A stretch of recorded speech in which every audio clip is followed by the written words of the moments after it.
कभी सोचा है पुरुषों को नेचर ने ये दो लटकते बॉल्स क्यों दिए हैं? टेस्टिकल्स। ये कोई आम बॉल्स नहीं है, बल्कि ये जिंदगी बनाने की फैक्ट्री है, यानी स्पर्म की फैक्ट्री।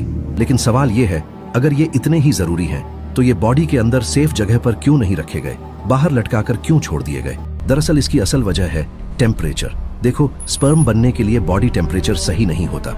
हमारी बॉडी का नॉर्मल टेम्परेचर होता है करीब 37 डिग्री सेल्सियस, लेकिन स्पर्म को चाहिए होता है इससे 2 से 3 डिग्री सेल्सियस कम टेम्परेचर।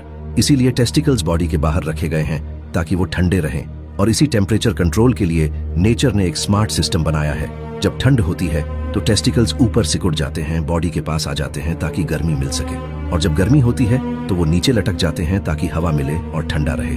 मतलब ये लटकना कोई डिजाइन फ्लॉ नहीं है, ये एक ऑटोमेटिक टेम्परेचर रेगुलेशन सिस्टम है।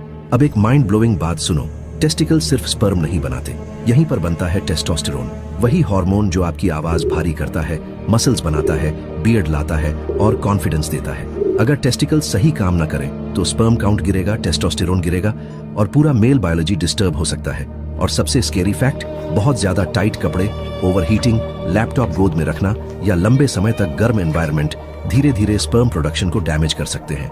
इसीलिए डॉक्टर्स कहते हैं रिप्रोडक्शन के लिए सबसे जरूरी चीज है टेम्परेचर बैलेंस। ये टेस्टिकल्स इतने सेंसिटिव होते हैं कि वहां लगी चोट सीधे वेगस नर्व को ट्रिगर कर देती है, जिससे पूरे शरीर में पेन, चक्कर और वॉमिटिंग का सिग्नल फैल जाता है। इसलिए याद रखना, ये आपकी कमजोरी नहीं है, ये नेचर का बनाया हुआ लाइफ क्रिएटिंग कूलिंग सिस्टम है।